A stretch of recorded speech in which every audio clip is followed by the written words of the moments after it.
evening, ladies and gentlemen, excellencies, heads of missions, members of the diplomatic corps, our distinguished speakers, my fellow colleagues, members of the National Security Advisory Board, scholars, students, members of the academia and the media. Thank you all for your presence tonight. This really means a lot to us. It is a great pleasure to co-host this discussion with the India International Center, and I would like to thank the President, Shri Shyam Saran, Director Shri K.N. Srivastav, Ms. Usha Munshi, and her team for making this happen. Above all, I would like to thank each of our contributors, without which this would not have happened, and especially those who have taken time out to put their many decades of wisdom and experience to paper, and who have spent decades in the service of the nation, and I believe whose voices must be heard in the din of today's noise. The idea of putting a collection of essays on the subject was born late last year, well before the Iran war. We decided to get the best experts, seasoned practitioners, and former policy makers to share their views on what the concept of strategic autonomy means for them. At the risk of being presumptuous, I may say that each piece is worthy of attention, thought-provoking, and incisive. We would like to believe that the publication fills a gap in the literature on the subject, which is more relevant today than ever before, and will contribute to an informed debate on the subject. Copies of the publication are available outside. Please do feel free to take a copy. And it is also available in electronic form, free to download. And of course, that will take you to our website, which has much more content available. Many of our contributors are based out of Delhi, and so could not be physically present tonight. I would like to take a few minutes to introduce each one of them to you. Mr. M.J. Akbar, one of the contributors, and we've selected some quotations from their works, says, "The world has long been enthralled to empirical theories like the balance of power. In a quiet but methodical style, India is exhibiting through its policies the power of balance." Ms. Suhasini Haidar writes, "India must continue to follow the original, albeit lonely path that the founders of the Republic decided on." Shri Shyam Saran has written, "India now has greater agency and the ability to play a larger role in shaping a new international order."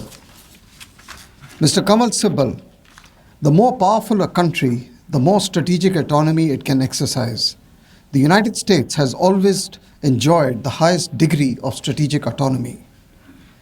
Mr. Krishnan Srinivasan, "The Modi government has so far adapted well to the new global strategic environment, refusing to kowtow to Trump, but demonstrating enormous patience in quote-unquote managing him." Shri Sayyid Akbaruddin, "When India can say yes or no on its own terms, back those words with capability, and match them with delivery, that is strategic autonomy." Shri M.K. Narayanan, "Strategic autonomy is a vibrant concept guiding policy and anchoring decisions in ways better suited to a differentiated world such as the one that exists today." Mr. Sanjay Pulipaka, "It is important for India to diversify its strategic partnerships, which can only happen if Delhi pursues strategic autonomy with greater vigor." Shri Zorawar Daulat Singh, "Ultimately, multipolarity means India reimagining the broader region's geopolitics and making intelligent policy adjustments with all the great powers." Shri Shashi Tharoor, "Strategic autonomy is not just a slogan, it is a strategy. It is the art of navigating a turbulent world without losing one's bearings." Shri T.S. Tirumurthy, "Questioning India's quest for strategic autonomy is to question India's quest for leadership and contemporary India's potential re-emergence as a civilizational force." Ambassador D.B. Venkatesh Verma, "For India to achieve its destined status as a great power, there is no substitute to embracing strategic autonomy as a genuine national policy and strive for its full implementation. Ambassador Javed Ashraf. Strategic autonomy reflects a combination of internal decisions and external strategy that best advances a country's national interests without allowing the choice to be dictated by external actors. Shri Surya Kanegaonkar, who's based in Switzerland, but a great supporter of NatStrat. India aims to be a stabilizing, self-reliant, autonomous force that seeks mutual benefit through engagement rather than an actor which actively undercuts the development of others. Shri Amitabh Kant. In this world of volatility, a country of India's size and ambition must retain the ability to pursue growth, secure technology, and navigate geopolitical fault lines on its own terms.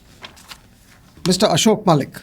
Strategic autonomy is a long game, and Indian statecraft needs to accord that game that respect. And finally, Dr. V.K. Saraswat. The Indian objective should not be technological isolation, but freedom of strategic choice to achieve AI-enhanced national capability without constraining sovereign decision making. And finally, ladies and gentlemen, dear friends, we have decided to dedicate this publication to one of India's most distinguished diplomats and ambassadors, Ambassador P.S. Raghavan, who left us in November last year and served in different capacities, both in the diplomatic world as well as chairman of the National Security Advisory Board, a position which actually Mr. Shyam Saran had occupied also for many, many years. So we thought there would be no better way to keep his memory and his contributions on record, but to dedicate this work to him. So this is the set of our contributions and a brief introduction to the book. And let me conclude just by saying that we will deeply appreciate your feedback on the book, on the discussions tonight, and how you see this whole subject going forward. I just see Ambassador Kamal Sibal also walking in, so please, why don't you come here? Now, we have a very tight schedule. We have a star cast of speakers, so I'm not going to stand in the way, and I will simply go to the next phase of our program, which is my conversation with Shri Shyam Saran, who needs absolutely no introduction to anyone. And I'm only glad that between his treks to the Himalayas and to Nepal, he has chosen some time to stay in Delhi and spend time in telling us what he thinks of where we are today and joining us in this reflection to set the stage for a panel discussion and the evening ahead. So I'll quickly get on to the floor and start the discussion. Firstly, thank you very much again for being here tonight with us. It's a great pleasure, a great honor to be here with you and such a distinguished audience. The pedigree of the term strategic autonomy has been credited to you during your term as the Foreign Secretary from 2004 to 2006. The concept has drawn the ire of American strategic elites who view it as an anti-American doctrine. Others have argued that it is a euphemism for India's ambiguity and puts India between many stools. With the hindsight of the last 20 years, when you were Foreign Secretary, and the decades before that, how would you describe or define strategic autonomy? Or do you think it's like the proverbial duck? If it walks like a duck, it looks like a duck, and sounds like a duck, it must be a duck. Thank you very much, Pankaj, for inviting me to have this very friendly conversation. First of all, let me compliment you on putting together this very fine book on India's strategic autonomy, because I see that really a galaxy of some of our senior colleagues and scholars have contributed to this volume. And I must say that reading through those contributions certainly enriched my understanding of not only strategic autonomy as a concept, but also the dimensions, in a sense, of India's engagement with the rest of the world. India is transformed. And the world is transformed. And I think concepts such as this need to be constantly reinterpreted, constantly modified, in order to be fitting for the kind of environment in which we are living. You are fortunate to have caught me actually before I head to the mountains. So I leave in another week's time. So this is a good prelude to that. Thank you very much, as I said, for this. So as far as the pedigree of this term is concerned, I don't think that I'm the originator of this term, but I certainly did use it during my term as Foreign Secretary. Started with an American delegation which came to Delhi, and you have referred to the American allergy to this term. But there was even greater allergy at that time to the term non-alignment. So the right since the time that non-alignment was advocated as India's foreign policy, the Americans at least were very, very allergic to that term. So in a sense, when I spoke to this delegation, and they wanted to know what India's strategic thinking was. So this is when I used, I don't think I actually invented the term, but I certainly found it very useful to use it in that context, because to me, it actually encapsulated what I really believe to be something very central to Indian thinking about its engagement with the world. What is that? I think right from the beginning, India always considered that it will eventually, soon, play a role of a great power. Because of its civilizational ethos, because of the fact that it had this amazing history, because of the fact that it was a very large country. It was a country with a very large population, a country with tremendous economic potential. I don't think the leaders of independent India ever had any doubt that they would be, that India would play a very important role in the world. Also, don't forget the immediate past, which was India had been a colonized country. And it had gone through a very bitter struggle for independence before it emerged as an independent country. And I think there was always a popular consensus after that, that never again should the destiny of India be determined in capitals which are away from India. That is something which was not acceptable anymore. So having gained independence, how do we ensure that never again, on matters which are of vital interest to India, that decisions will be taken elsewhere?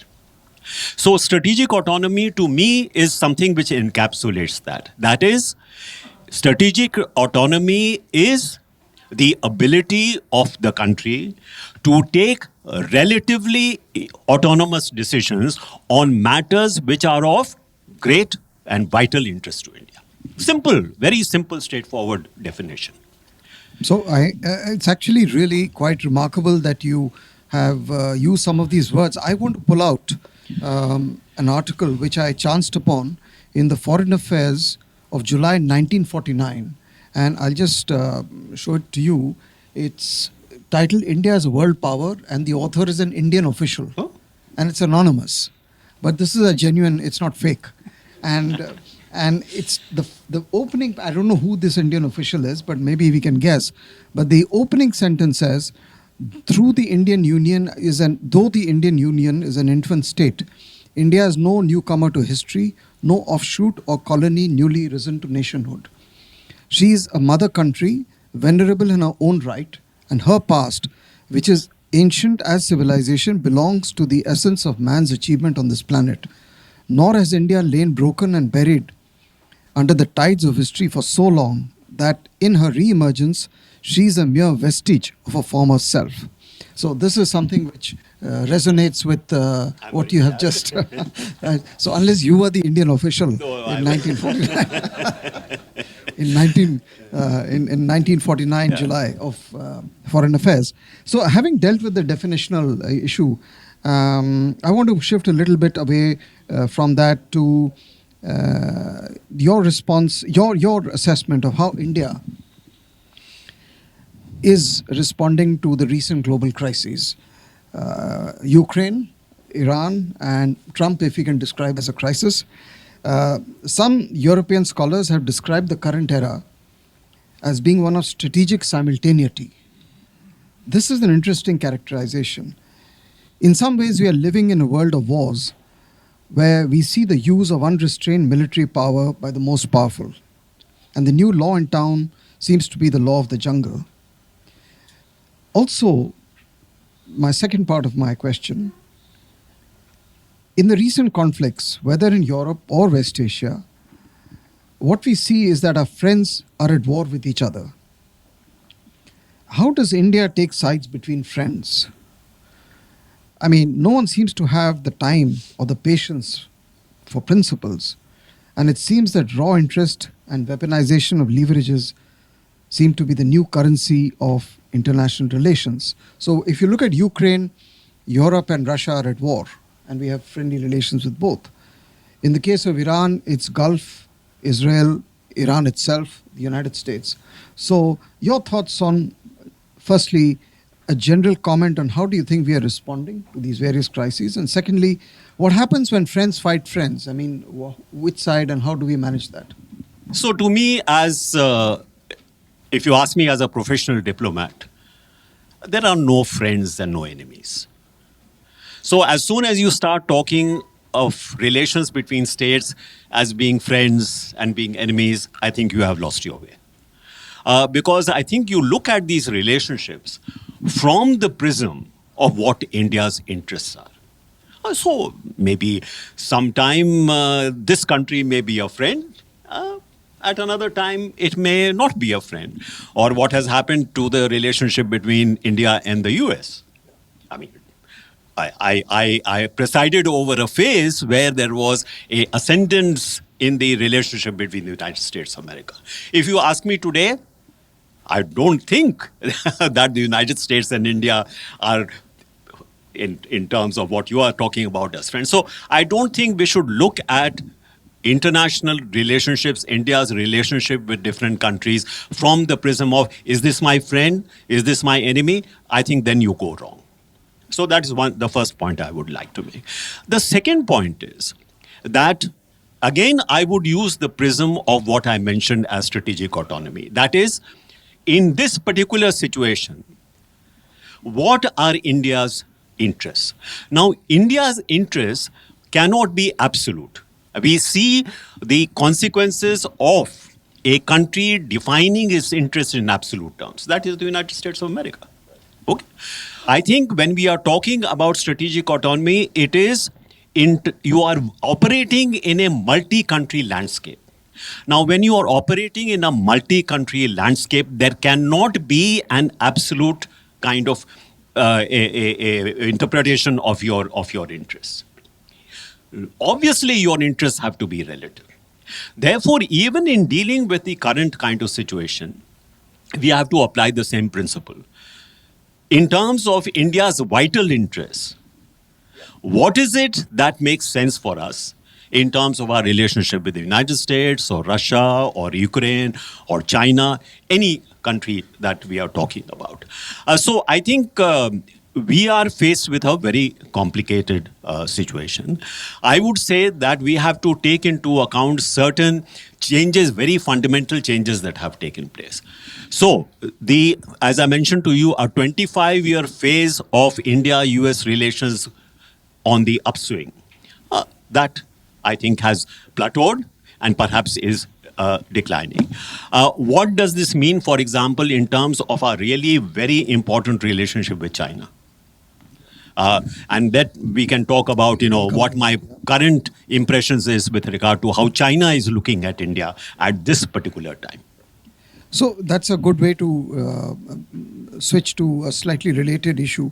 I mean, when you talk about the world order, is it, and your comments on whether this is a post-alliance world order that we seem to either be entering or we seem to be walking into? I mean, you talked about Trump. is he showing us what an absolutist form of strategic autonomy can look like? Unbridled, without guardrails, without limits, and basically, as you said, in which there is no distinction between friends or allies and adversaries, and often, more often than not, friends are treated worse than enemies. So that's the first part of what I wanted to ask you. And the second related, and I can come to it in more detail. You know, when we talk about the post-alliance world, what we are seeing actually is the fraying of the transatlantic alliance. Clearly, it faces an existential crisis.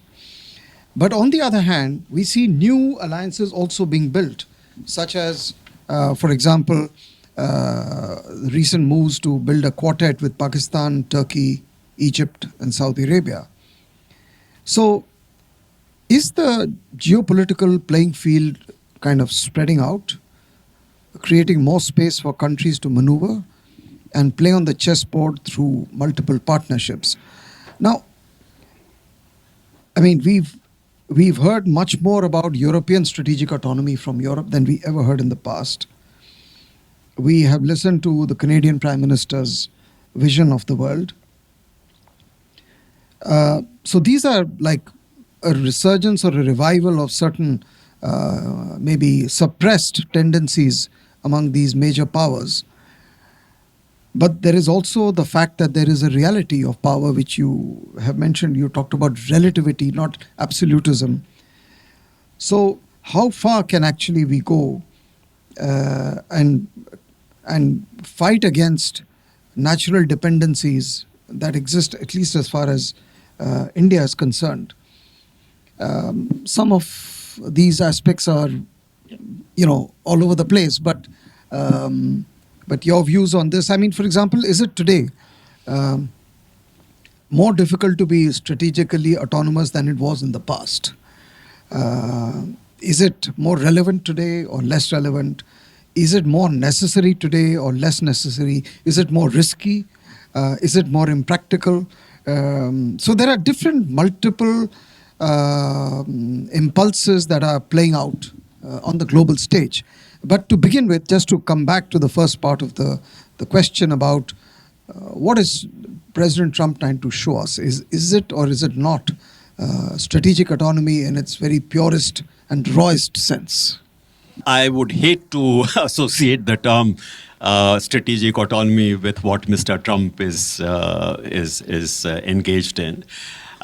In fact, if you look at how things have, worked out for the United States of America in the last several months, what you really see are the limits of power.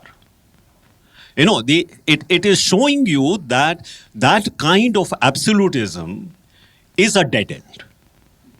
I mean, look at how a country like Iran, weakened as it has been, sheer, very, very subtle strategic thinking has actually managed to checkmate this, most powerful country in the world. So I do not take the Trumpian version of, sort of assertion of power as a very clever strategy, and certainly not strategic autonomy. I think, as I said, what you are seeing is the real limits of power. Second point I would like to make is that even before Trump came, you already were seeing a steady diffusion of political and military power and economic power across the world. So this is not something which has happened suddenly. There is a diffusion that is taking place. Partly that diffusion is due to the emergence of, say, China as a very major economic and military power, but also a country like India. But it's not only India.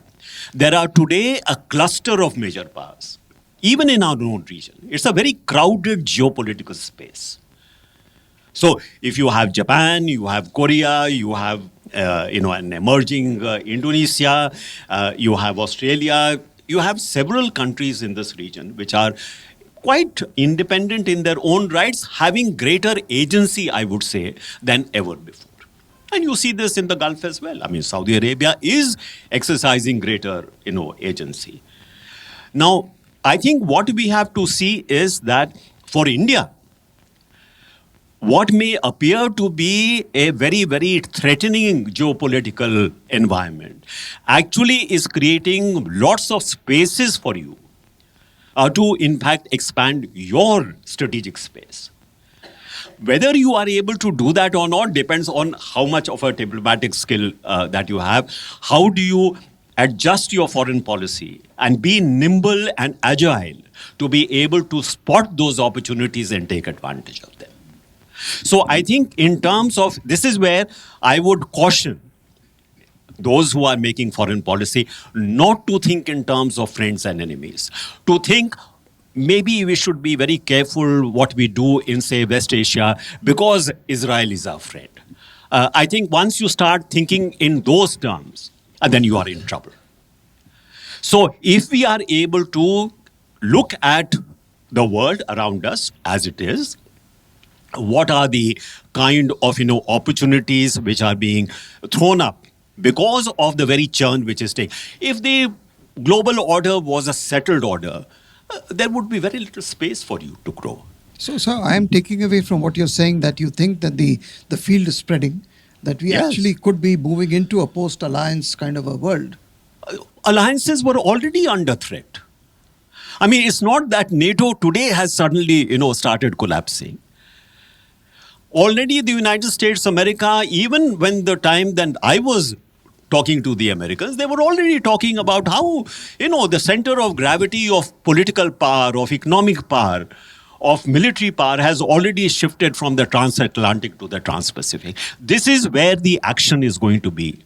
And therefore, where should US concentrate its attention? Should be here. And that is the logic of the strategic convergence which began to appear between India and the US. So I don't think we should look upon what is happening as events. You should look upon what is happening as things taking place within a process which has been actually in operation for a considerable period of time. Fantastic. Yeah, I completely agree with you. But I cannot but not talk about events because they also attract a lot of adrenaline and that makes things very interesting for at least for journalism and media. So you talked about how we are managing our relations with America. If you have any more thoughts on that, most welcome. But what I see is that India and Pakistan, I mean, we can't have a discussion without Pakistan. India and Pakistan seem to be... I wish we could. Yeah, yes. Maybe we could have 3 months ago. Seem to be once again in a race for America's favors, or more precisely for Trump's favors, with the Pakistanis at this point clearly ahead of India. Is this a Trump issue or a structural one of the infamous US-India-Pakistan triangle? I mean, so that's my first part. But the second also is, it actually could be argued that from a historical perspective and lens, the empowerment of Pakistan is both a Chinese project and an American project, but with different characteristics. Well, I mean, to take your last point first, it is a very interesting aspect of history that even when there was a very acute confrontation between China and the United States of America, before the Shanghai, visit and communique, you would never find an instance where the United States of America ever objected to the support provided to Pakistan by China. Not one single instance will you find that there has been criticism from China, from the US, that China is supporting you and therefore there is something wrong. Nor would you see that on the other side. The Chinese never objected to the tremendous support and, ostensibly for fighting communism, ostensibly for, opposing China, but never did either of the two, in fact, object to support that was given to Pakistan. So we should keep that history in mind. So what you are seeing today is not very different from that particular phase. That is number one. The second point I would like to make is that when this kind of shift which is taking place, don't forget that, right now you see a China-US confrontation. But that equation could also see a shift. Now, people may say, well, the confrontation between the US and China is structural, that it is not likely to change. Maybe that may be the case. But I describe this as an inverted pendulum. Inverted, why? Because even small changes taking place between the two have bigger changes taking place as far as others are concerned. So the tactical shifts in China-US relations have a larger shift in terms of their impact on countries like India. So this is something that we should not forget, that it can have that effect. Now, as far as Pakistan is concerned, I'm actually very, I feel a little disappointed that we have allowed Pakistan, which used to occupy so much of our mind space before, and we had managed to get away from that. We have allowed this country to occupy our mind space again. You have only limited mind space, limited resources to deal with various challenges that you have. Pakistan is not the challenge. And yet it seems to occupy so much of our attention. So if we can somehow or the other, once again de-hyphenate ourselves, I think that would be the best thing that could happen. The problem, sir, is that today it is not India whose mind space is occupied with Pakistan. It is someone else's mind space. Let it be. I see no reason why we should, because Mr. Trump is suddenly finding the general in Pakistan his favorite field marshal. You are welcome to it. Why should you get so excited about it? I don't think that we should define our interests in terms of how the United States of America is looking at us or how so-and-so is looking at us. You determine what your interests are. And then you operate on that. If all the time we are thinking in terms of how will the Americans look at this, how will the Russians look at this, how will the Chinese look at it, this is only going to cramp your room for maneuver. No, but on this triangle, this almost like the Bermuda's Triangle, India, Pakistan, America, Yes, don't let it be a triangle. I mean, I'm serious. It's not something that I'm saying in jest. I think very importantly, you should not allow this to become a triangle. So we are actually very close to that adage that one man's terrorist is the other man's freedom fighter. Well, I will deal with terrorism if it is terrorism directed against us. Look at, you are today, for example, the way in which you have been able to adjust your relationship with Afghanistan. Here is the Taliban, which was a source of cross-border terrorism for you. I have lived through that particular period. Yeah, absolutely. Okay. Yes. Now you have managed to very quickly adjusted your relationship with Afghanistan because an opportunity opened up for you. So if there are people saying, oh, how can you be working together with the Taliban? Well, if our interests today demand that we establish a different kind of relationship with Afghanistan, it gives you greater room for maneuver against Pakistan. Why not? So I think, we should not consider ourselves to be somewhat powerless in dealing with these issues. Perceptions make a lot of difference.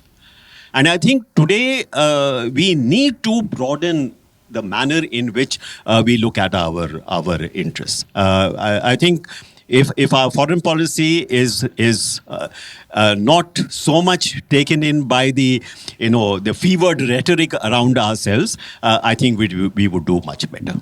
So in your previous comments, you have repeatedly mentioned China, which by itself is very suggestive.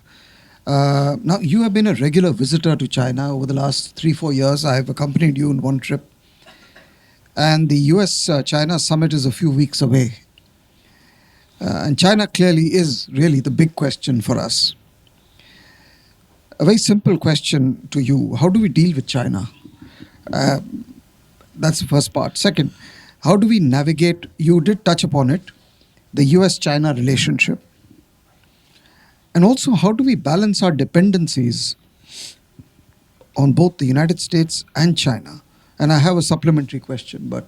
So, as far as China is concerned, I draw lessons from actually a period of about 40 years where we continue to have a border dispute with China. We continue to have a very, shall I say, difficult relationship with that country. After all, its support to Pakistan and, trying to keep India tethered into the subcontinent, not allow India to, be able to play a larger role in the region. The kind of activities which you saw China engaged in our own neighborhood. So every reason to really take the Chinese threat very seriously. But what I think we were able to manage over those 40 years was that we did not try to see the relationship with China through a singular prism of threat only. We were able to craft a relationship where we were able to be firmly sort of resisting China where it needed to be resisted, but we were able to also find various points of convergence on which we could work upon. So a certain kind of a balance in the relationship was maintained. And don't forget, for quite a few years, India and China were able to have regular summit level meetings, not only bilateral meetings, but also on the margins of various regional meetings or the UN meetings. And this, to my mind, played a very important role. Because even if those meetings did not solve any problem, the message to the systems on both sides was that the leaders of the two countries are interested in maintaining a reasonable, if not friendly relationship, a balanced kind of relationship. And made a lot of difference in terms of, people at our level who were actually working with the Chinese. It made a lot of difference what the leaders were doing with each other. So that was one aspect. Second aspect was we were in a phase where India's, engagement with the world was expanding. China's engagement with the world was expanding. There were points of confrontation, but there were points of convergence. Because they also wanted that the existing global regimes, for example, should be adjusted to reflect the interests of countries like India.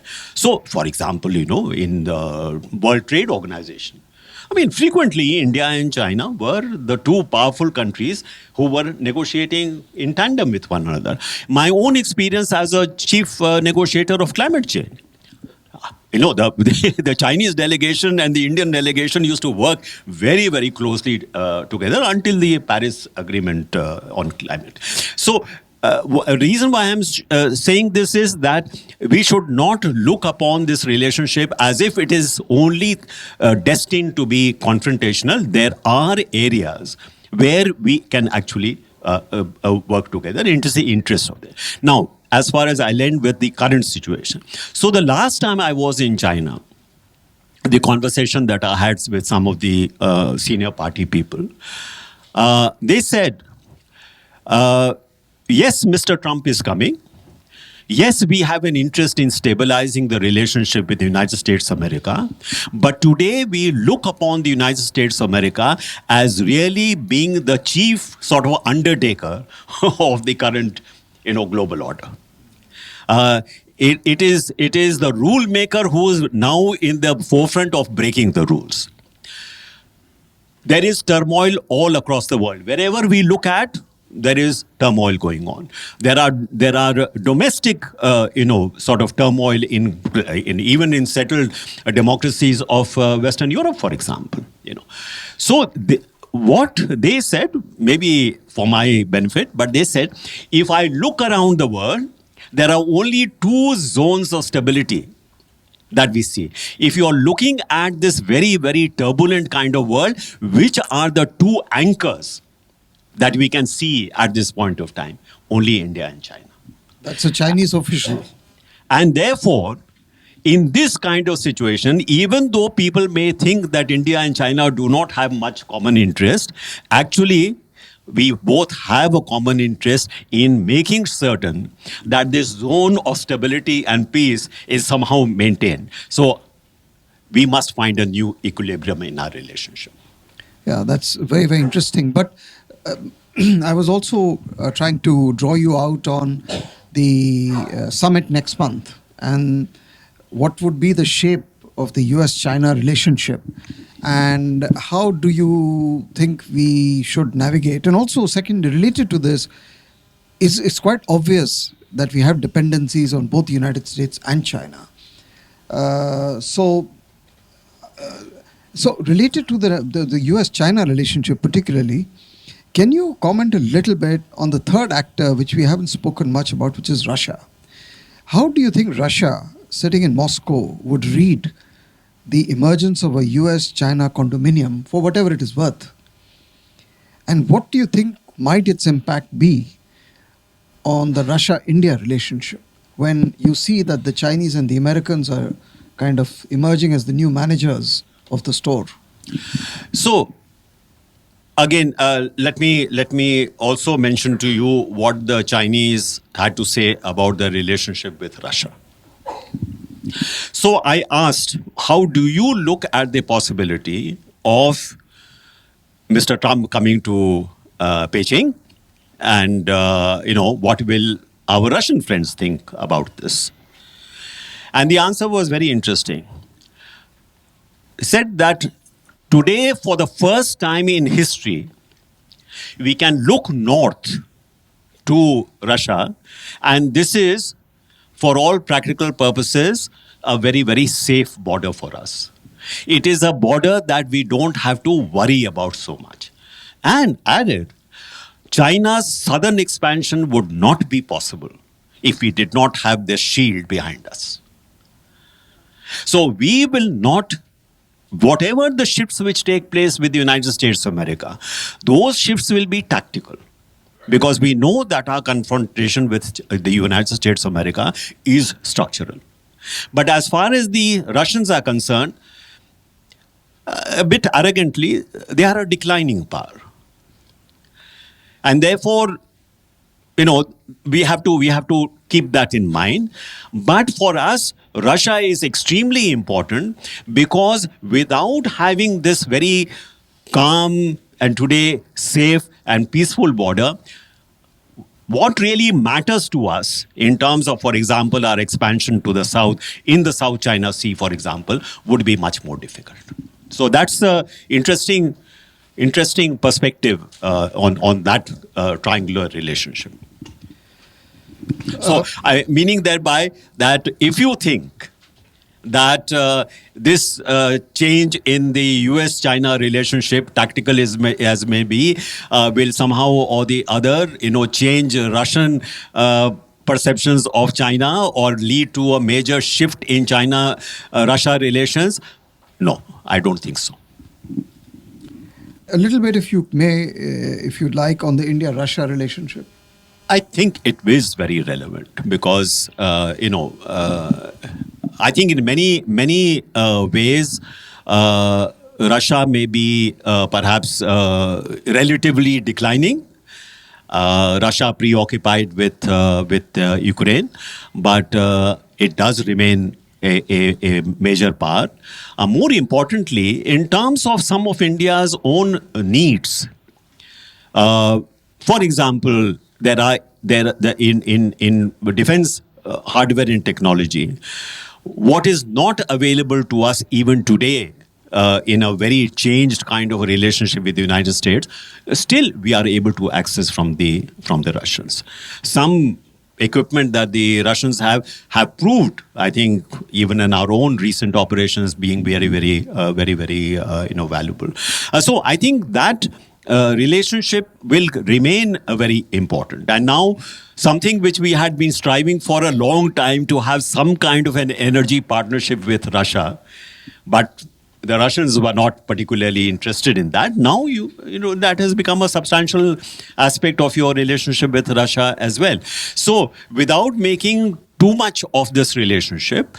I would say it is certainly a relationship which is worth not only preserving, but keeping it in a good order, because, on balance, it is of advantage to India. So let me shift to the last two sections. Technology.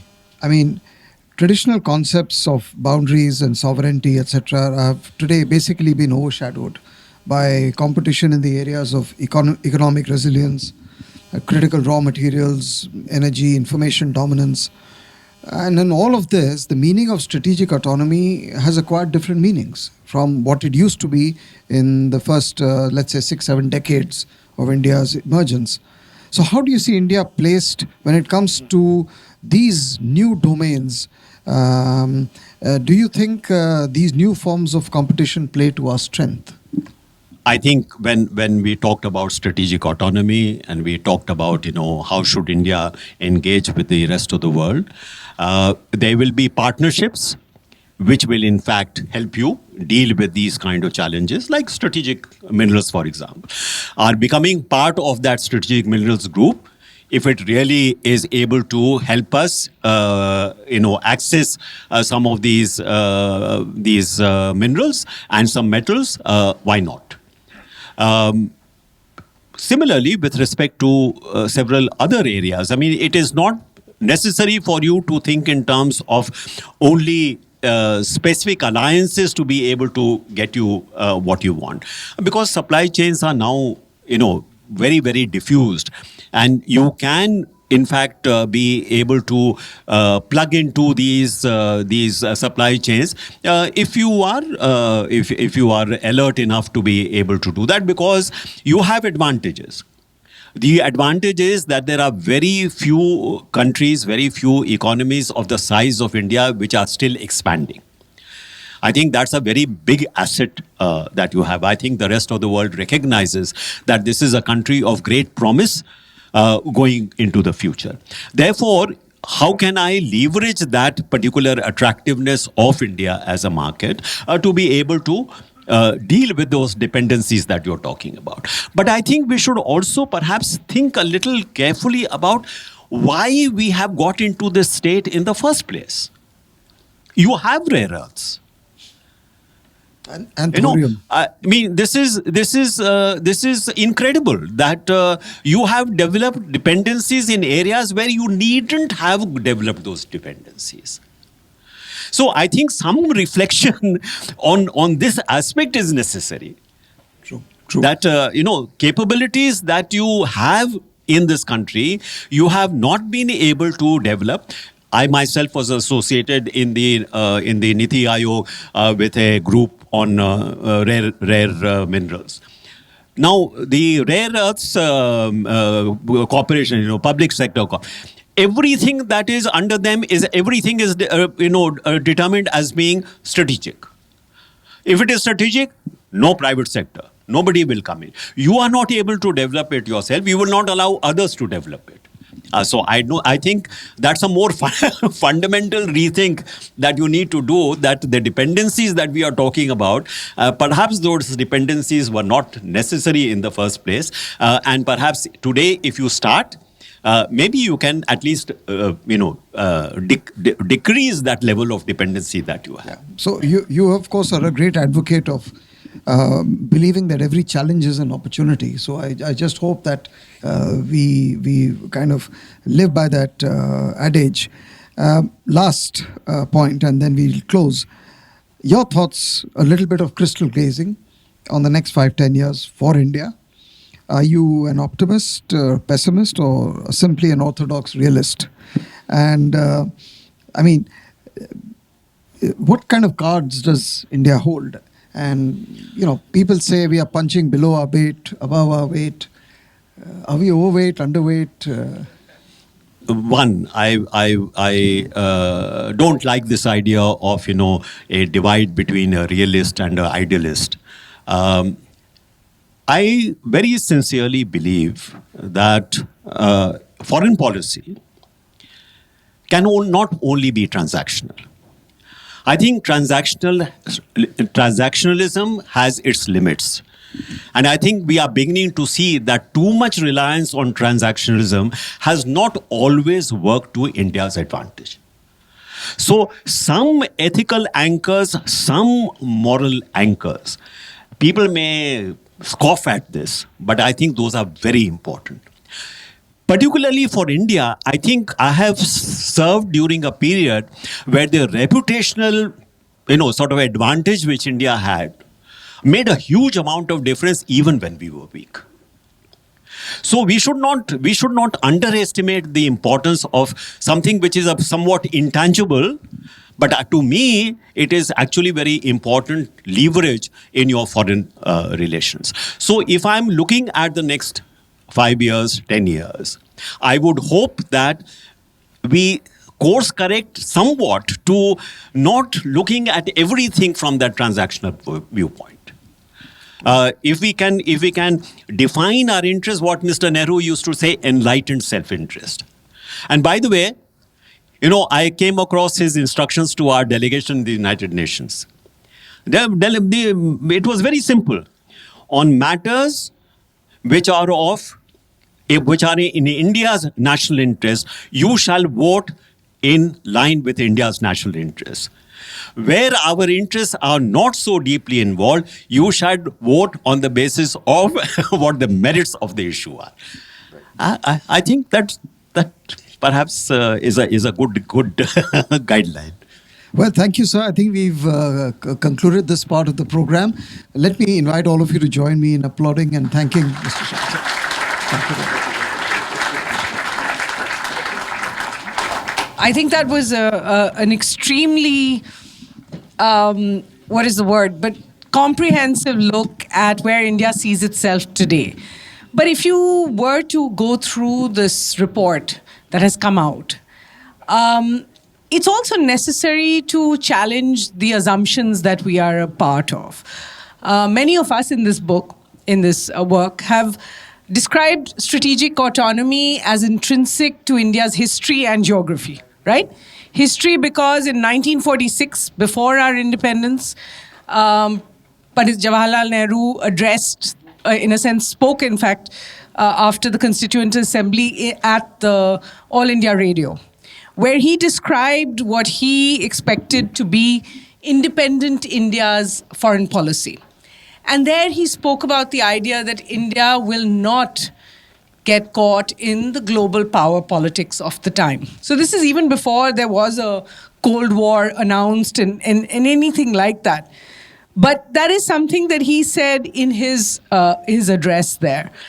So the first part is that historically India kind of worked around these ideas. And these ideas get so many names, like the rose by any other name would be perhaps as autonomous, strategic autonomy, multi-alignment, multipolarity, non-alignment 2.0, which we saw about a decade ago, global south, south-south solidarity, north versus, all of these ideas basically come down to the idea that India sees itself different, sees itself walking a line of its own, walking a balance in many cases, and not necessarily subjecting itself to the will of others in its foreign policy.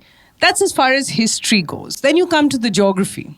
And the geography of India is curious because we are situated in an area where our biggest challenges come from our continental neighbors. So China and Pakistan make up our biggest challenges. Our maritime sphere seems to see essentially not as much as the continental side, a different kind of challenge, but it seems to see more allies of one power, whereas our continental side sees allies of another. So unless India can actually, detach itself from the Himalayas at the top and sort of float off into another part of the oceans, it's very difficult to not balance, in a sense, between the two of them. So if you're looking at our strategic autonomy concept from this idea that there is a certain inevitability to it, would you say that India has, in a sense, made the best of what could be a pretty difficult situation? Well, thank you, Suhasini. First of all, I'd like to also congratulate Ambassador Pankaj Saran for this extraordinary publication at a very relevant time. Thank you also, Ambassador Sham Saran, for hosting this and for a conversation that leaves very little to be said now. So everything we say will sound like a repetition. But I'd say this, Suhasini, first of all, the word strategic is our return gift to every visiting head of government and head of state. So anyone who comes, we announce a strategic partnership. If he's coming for the second time, we say special or some other adjective, global, comprehensive. Maybe that's a great sign of strategic autonomy. But really, well, I think where, you see, if you look at the word strategic autonomy, however you define it, it's different from tactical. And I'd like to build a little bit on what Ambassador Sham Saran said, that it is something which is long-term. It shapes long-term outcomes and positions, or emanates from core beliefs, vital interests, and comprehensive national goals. So core beliefs, as he later said, is an extremely important part of it. But it is not something that has got a fixed formula, as Ambassador Pankaj Saran said. And you can actually be in a situation where you exercise strategic autonomy at a political level, but embed yourself, for example, in a trade bloc, as Singapore does magnificently, or you can be part of a security alliance like NATO, as France is, and exercise strategic autonomy, although with a declining capacity. So it's something where you fundamentally are able to assert, not just resist pressure or exercise, as I said, an independent choice, but also be able to assert your will.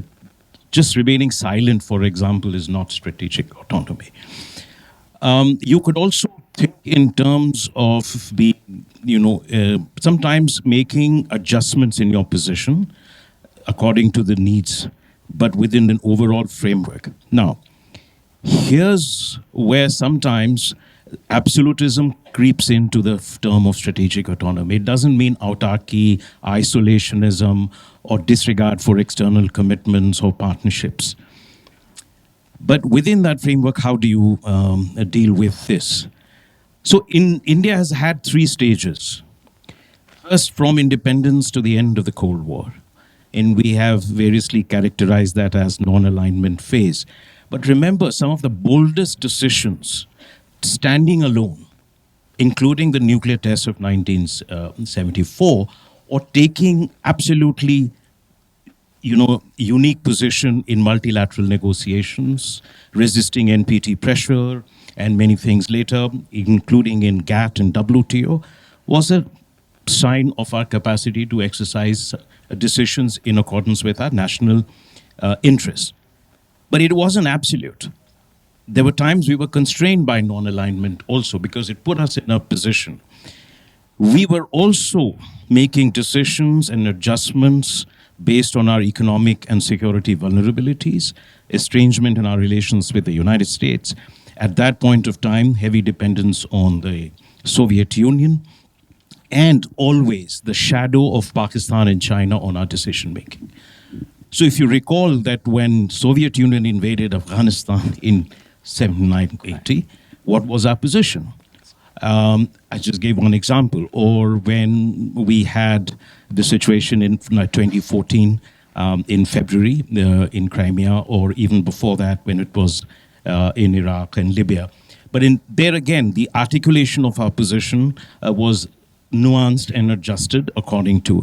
So it's not like we've been, but at the same time, there was a consensus in India. There was a consensus, and I want to emphasize the importance of national consensus in foreign policy. There was a consensus on a particular path we were taking. Then came the post-Cold War era. All of us today must remind ourselves of the extraordinary difficult situation of the 1990s. We were facing an extremely hostile international environment, and our traditional scaffolds of the relation of our external strategy, including Soviet Union, had collapsed. US was outright hostile. 1998, we had a freeze after the nuclear test, but we navigated our way out of that situation entirely on our terms. We did not sign the CTBT. We retained, and through that period up to the civil nuclear agreement, our right without joining NPT or putting everything under full scope safeguards. Now that to me was an exercise of strategic autonomy where we were able to withstand that pressure, and many of the negotiators are here for that period. I would say that in the more recent times, there have been, as the geopolitical, and then we remember three things that were important at that point of time. One, our economic attractiveness and to the world, which gave us space. The geopolitical space was pretty conducive.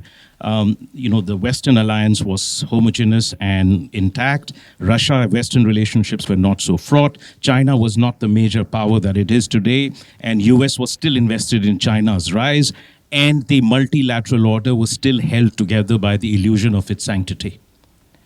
So we were in that position, able to pursue many things. That geopolitical space had started shrinking. And now I come to the third part, which is the current. And over the last few years, we have gone into a circular causality. So as our relations with the United States deepened, even as the geopolitical environment was changing, and I would say that we were extrapolating the past into the future, which is the stickiness of behavior, which is economic theory. We were also having a difficult relationship with China. So we had 2017, 2020. That led to an increased engagement with the United States, the signing of foundational agreements, the centrality of Quad in our Indo-Pacific security architecture.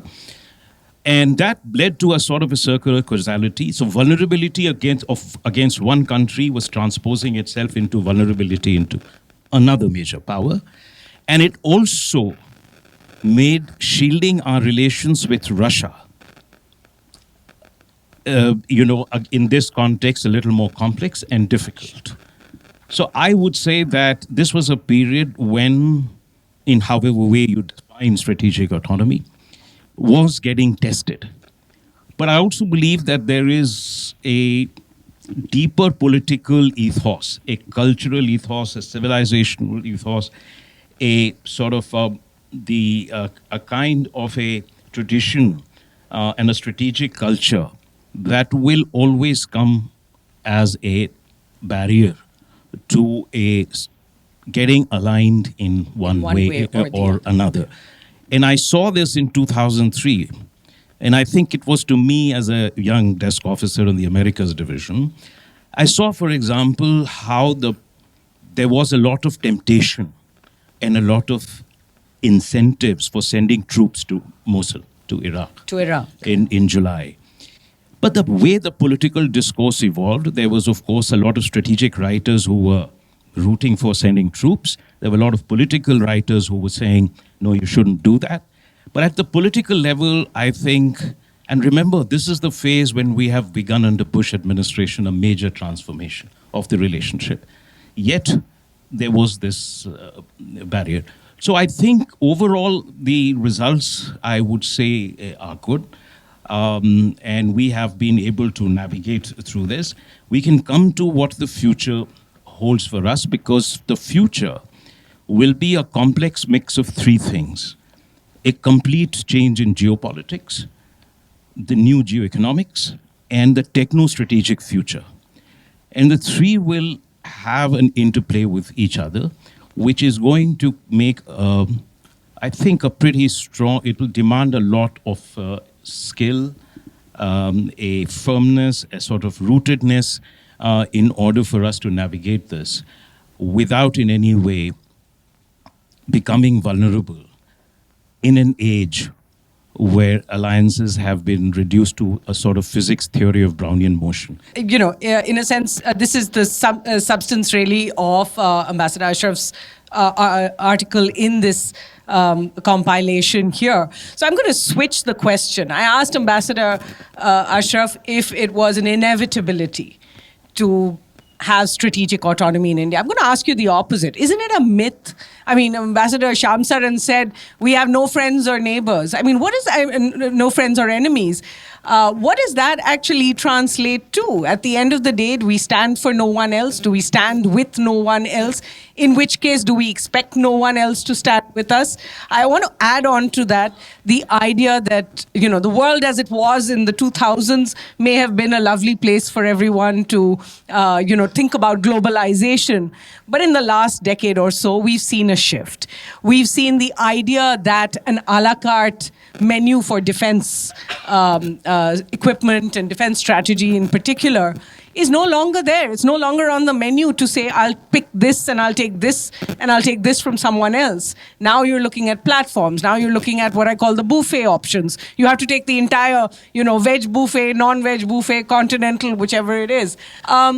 The idea that we can stay then strategically autonomous when we have become members of things like SCO and the Quad, and we essentially have defense foundational partnerships with the US, LAMOA, SISMOA, you name it, but we also have RELOS with Russia. My question to you is India living in a bit of a myth when it comes to its strategic autonomy? Ms. Hasni, after 3 diplomats have given elaborate responses to every solution and problem in the world, you're asking a military person to comment upon it. That's the last word, that's what. Okay, so I'll go from there. So after everything is said and done, what is not said and can't be done is what falls to the military. So let's look at the word strategic itself. What is strategic? When you go and approach the rest of the world and say, I want to have a strategic relationship with you, what do we mean? What have we meant for all those 30, 40 years that Ambassador Javed has so eloquently brought out? We meant energy, we meant trade, we meant investment, we meant cultural relations, visa-free movement, jobs. What did the other side hear? They heard defense and security. Now to start with, when you talk of strategic autonomy, this distinction and gap which has remained in our own parlance and understanding for all these decades, we need to sort that out. When you started the Look East policy and you approached the ASEAN countries for a strategic relationship, they just wanted to have defense and security. We looked at everything else. So that's the time we re-looked and understood that, look, when you talk of strategic autonomy, finally, the arbiter of power is either purses or guns. And your strategy or your strategic autonomy has to focus on how do you leverage your guns and purses and how do you build up your guns and purses over a period of time. Where have we come since then? Fairly long way. Today, your guns and purses are integrated in your strategic approach. When you speak of strategic autonomy, we've recognized that you can't have defense and security as a separate standalone because it's vital to the other person. Our perspective has been, as you said, more focused on defensive approach on the land borders. Now, the land borders is what you're looking at your security. Your sovereignty is from your guns and purses that you are able to deploy across a wider region, that's from the seas. We've not been able to balance this part of it out till now. And we're hunting it because you're dealing with the present problem vis-a-vis the future. But as you're going along, your ability to work with almost every country in the world, including in defense, is something that stands out. There is no problem of a la carte or bouquet as far as we are concerned. We still have the independence of choice. We have for the last 50 years, if at least 50 years, been able to pick up whatever weapon systems you wanted, been able to independently integrate them. One of the strongest things you got is you've got radars from country A, missiles from country B, command control or combat management systems from a country C, electronic warfare systems from a country E, and been able to integrate all of them with none of those countries having a concern on the IPR by yourself. And that remains till today. Now that is strategic autonomy, where you're not bound down to have to pick up what you said, entire platforms and systems from only one country. Even today, at current import levels, you're about 40% from Russia, 30% from France. And Ambassador Javed is to be credited or blamed for it, as the case may be.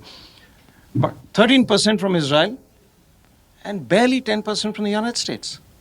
But you're still able to operate in all those systems to make them either procedurally and tactically or technically be able to speak to each other and put up a robust defense network. So where I'm sitting, I don't see any difficulty in being able to exercise strategic autonomy. It is the degree of autonomy that you need to exercise. It is the distance to which you're going to bind yourself down, because once you pick up a weapon system, a ship has 40 years of life. A small ship has 20 years. But even our smaller ships, we stretch them to 30. We stretch the MiG-21 way beyond anybody else could, 60 odd years. We are able to adapt it. We are able to adapt the technology. We do the Indian jugaad. So I don't see a difficulty from military strategic autonomy. You're speaking of LEMOA versus RELOS. You know, there are 5 countries between LEMOA and RELOS. You've also got logistic support agreements with Australia, with France, with Japan, with South Korea, with Singapore. So you've displayed the ability to work with any and every country on their terms, as well as your terms, without being pressurized by anyone. You got exercises, and on an annual basis, you have about military staff talks with almost 50 countries. We are exercising with more than 70 countries on a biennial basis. Any single year, we have at least 35 countries we're exercising with. You just had the IFR in the Milan just now. You had 74 countries represented. What is that if that is not strategic autonomy? I have a lot of questions as a journalist, but I'm going to stick to the subject at hand. I do want to get to questions from the audience as well. But I want to ask you, Ambassador Ashraf, Vice Admiral Singh just spoke about the idea that India, in a sense, forget non-alignment, India has all alignment. We can be everything to everyone. Until someone, one of the powers, decides to ask you to choose. I want to say something on the defense. I mean, everything he has said is absolutely correct. But I would still say that we are an extremely vulnerable country on matters of defense capabilities. You know, we have been for decades either importing platform or doing manufacturing TOT, which has taught us nothing. So we have not been able to go from A to 1. The second, so we have to change our thinking, which is happening, but it is still very slow because our entire educational, scientific, engineering, and technological basis in the country is still very, very inadequate. The metallurgy is the architecture that we need for all of this. But having said that, let us say it will take some time to grow. One of the things that is worrying to me at this point of time is the absence of real knowledge either in the defense establishment or in the Ministry of External Affairs on the export control history and the export control regulations of all our major partners. It is extremely important to remember that, because it isn't just about platforms. It is also about the entire component system, subsystems, sensors, codes, communication, all of that go into it, and munitions. And today, your war-fighting capability, if there is one, is highly constrained by your war wastage reserves and the capacity to endure a long war, and especially two fronts.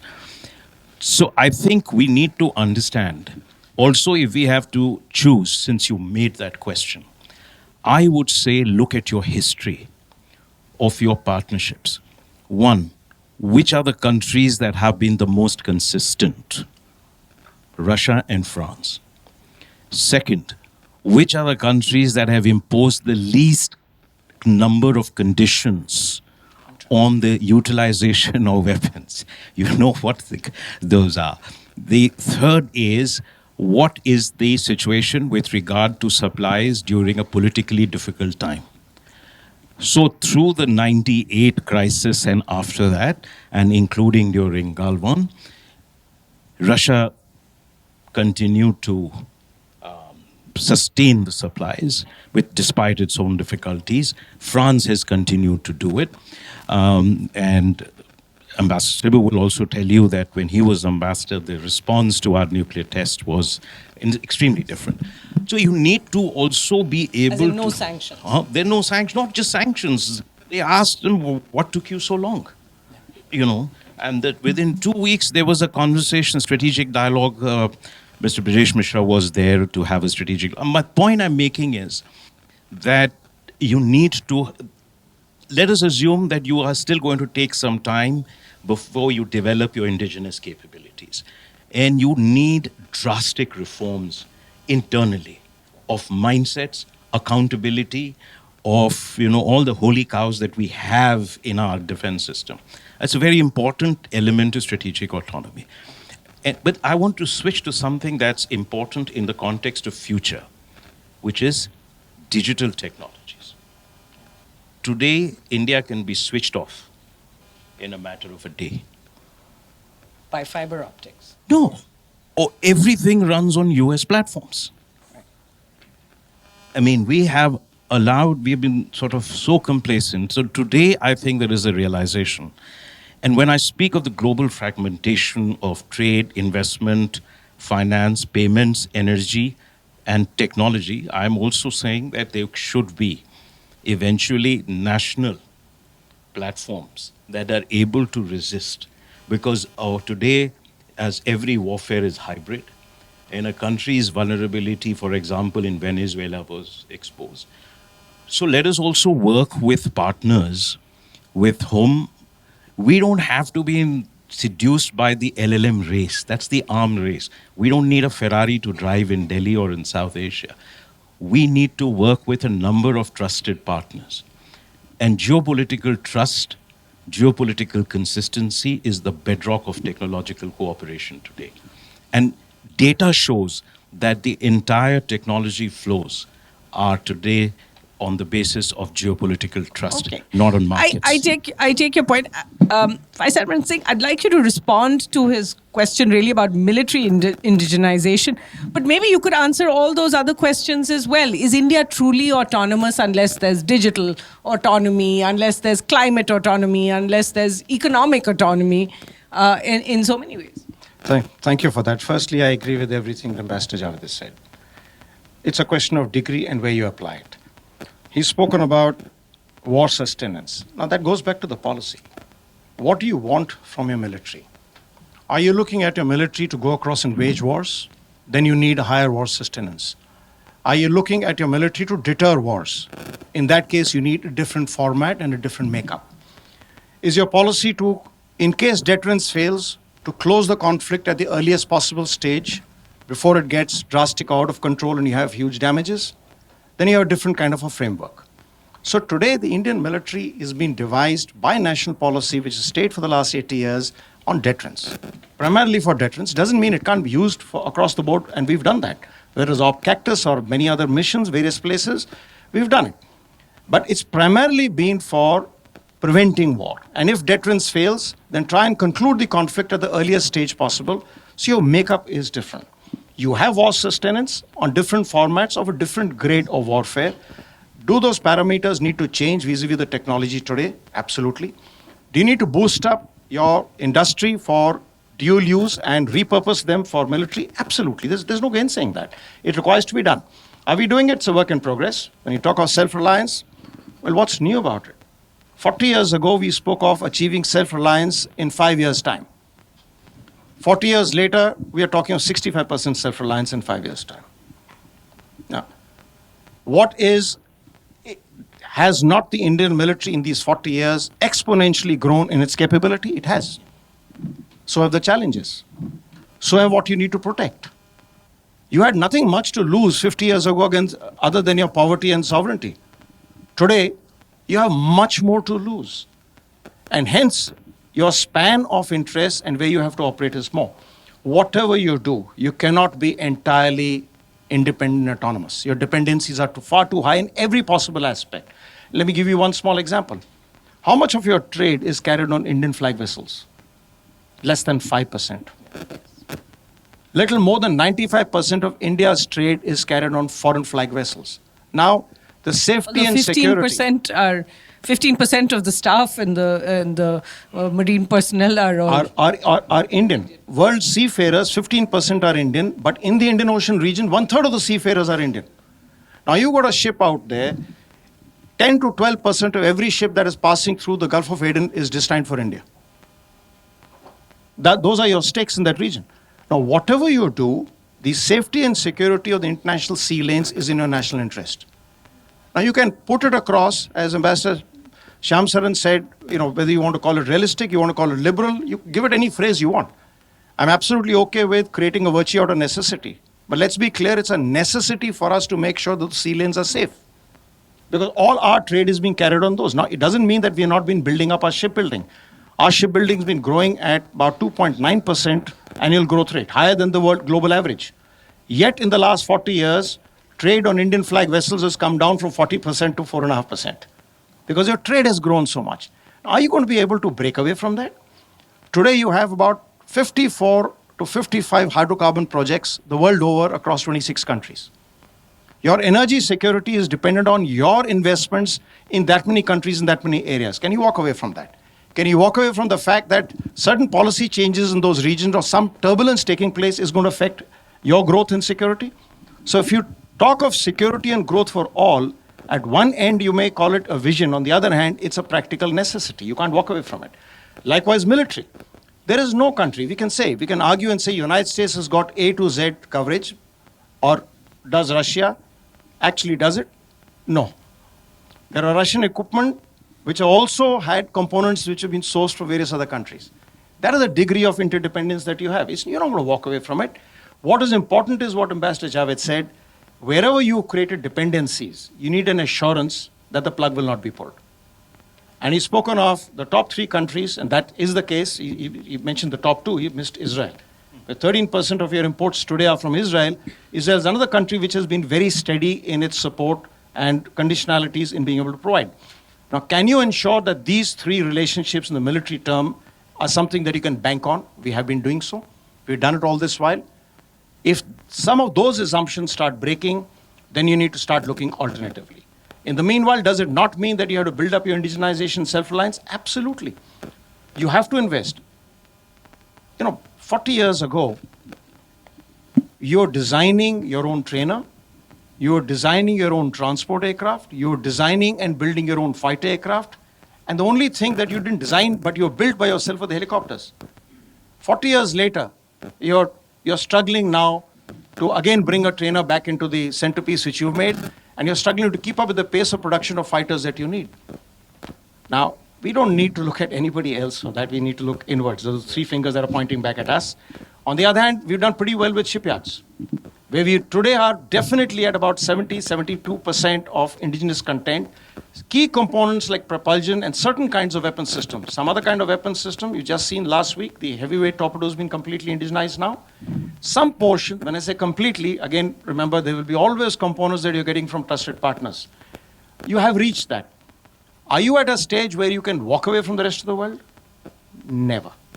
But you need to build up your critical components which you are able to indigenize and keep with you. And digital tech, I don't need to add on to that. Defense reforms, we've been speaking about it. We've been doing it. It's a work in progress. What are the timeline by which it should have got done 50 years ago? all right. Hopefully, we'll get there. There's a curious kind of optimism in that pessimism, I think. I'm going to open the floor for questions, really, from the audience. Because if you don't have any questions, I will. But I'll give a minute. While he asked the question, I just wanted to add that the dependency or relationships are not mutually exclusive from strategic autonomy. And I think the question is whether you're able to decide the terms of the engagement and the nature of your relationship with each country on the basis of your own choice, or in some way it is influenced by external pressures. And certainly. I mean, in another forum, I would like to ask you what you think of our strategic autonomy in the last five weeks. But for the moment, General Mehta. Yeah, I was fascinated by the statement made by Ambassador Ashraf about is silence strategic autonomy or silence is not strategic autonomy. So I'd like you to explain that a little more.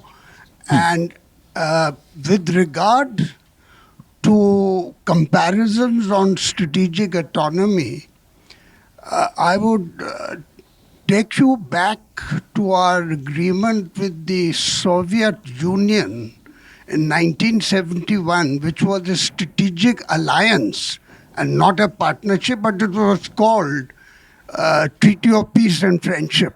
And in that treaty, the then Prime Minister, Mrs. Gandhi, wanted the words to be that India was a non-aligned country, to be embedded in that statement.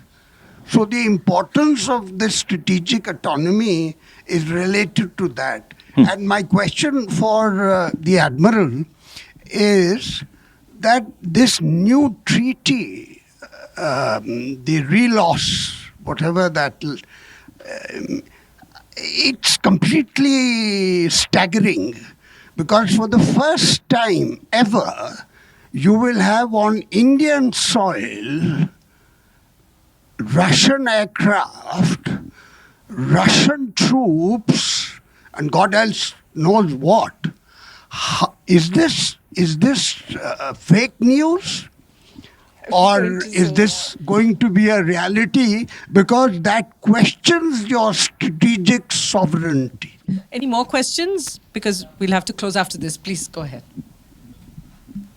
Such a pleasure to hear so many speakers.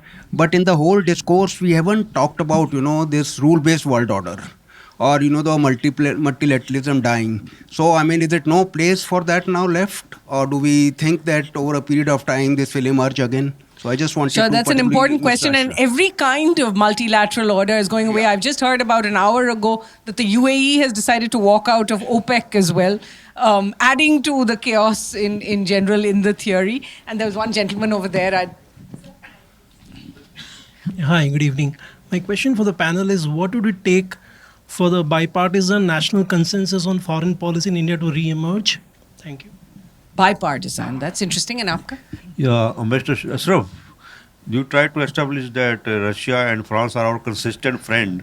If it is a question of our crisis with China, do you think Russia will continue to be our as friend or brother? Because recently, because of Russia, we have a very antagonistic relationship with this American people, and they are antagonized because of oil also. So what will be the situation in case of if China has a crisis? All right. So I think we have 4 great questions. And Now, let me start with this whole issue of so-called rules-based order. First, the term rules-based order is a Western vocabulary. It is not an internationally accepted terminology. We have an international system of internationally agreed upon institutions, treaties, conventions, mechanisms, and forums that are agreed to between sovereign countries through a process of multilateral treaty. So let us for a moment assume that we live with it, RBO. And if you want to make it even stronger, rules-based liberal international order. So now, first of all, it was a unique feature of the past 80 years, the Second World War era, that we actually had a global architecture of these institutions, norms, agreements, conventions, etc., determined by the West.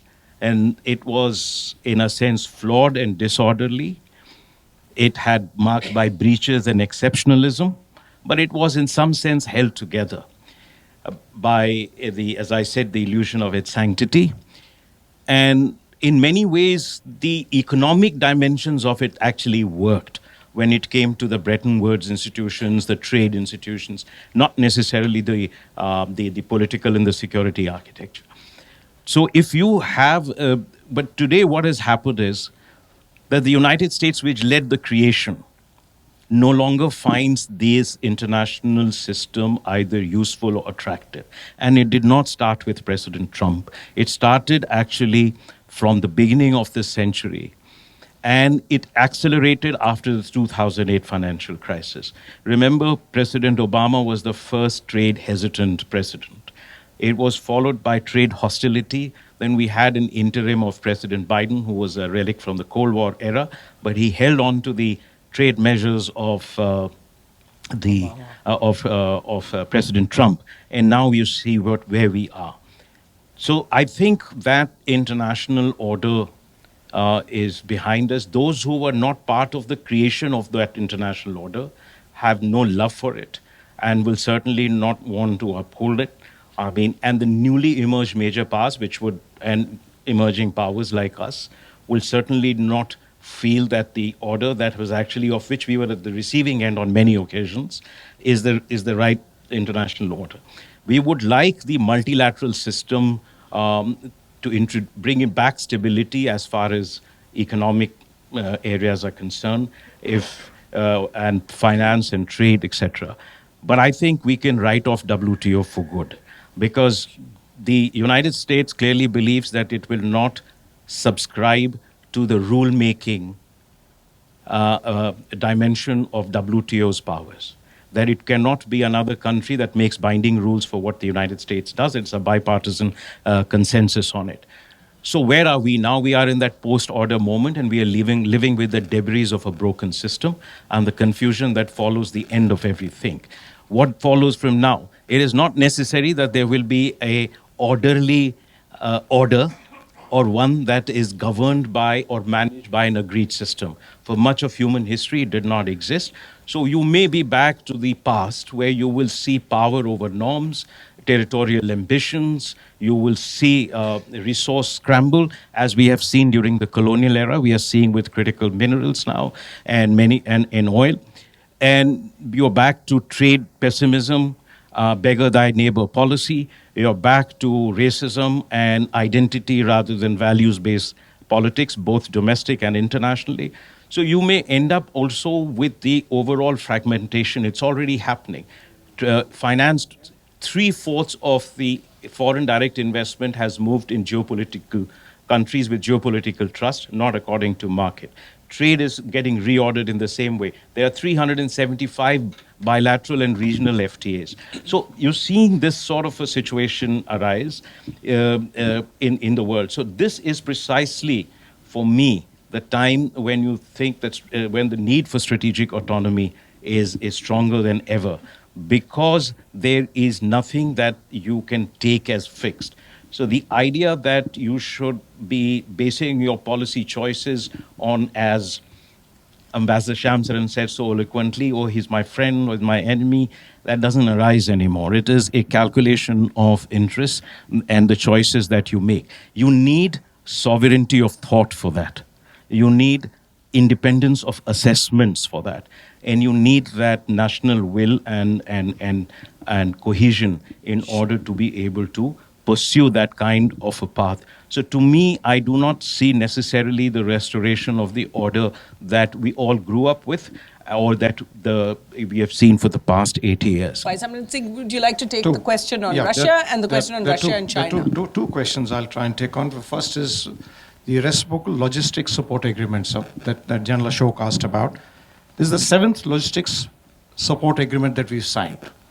We've had 6 before this. All 7 have one common feature. The purpose is limited to joint exercises, training, and HADR. It's not for operations. That goes on to what you said, sovereignty. Those are at a different level when you're talking of alliances. All these logistics support agreements, whether it's United States, France, Australia, Japan, South Korea, Singapore, and now Russia, are related when you're doing. I mentioned to you that we're doing at least 35 joint exercises per year.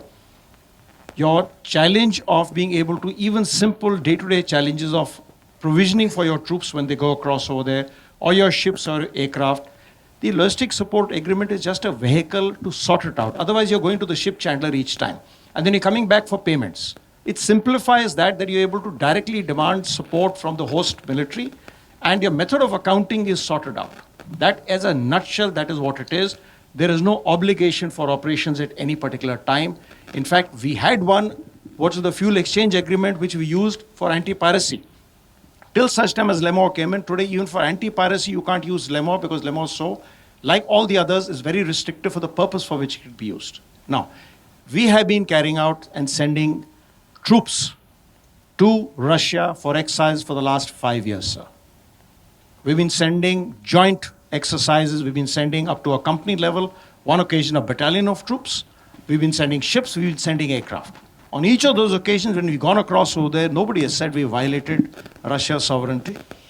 We've hosted exercises with Singapore, with France, with UK, with United States. And now when you're talking of that tomorrow we'll have an exercise with Russian troops coming across and do an exercise, it becomes a challenge to sovereignty. I don't think so, sir.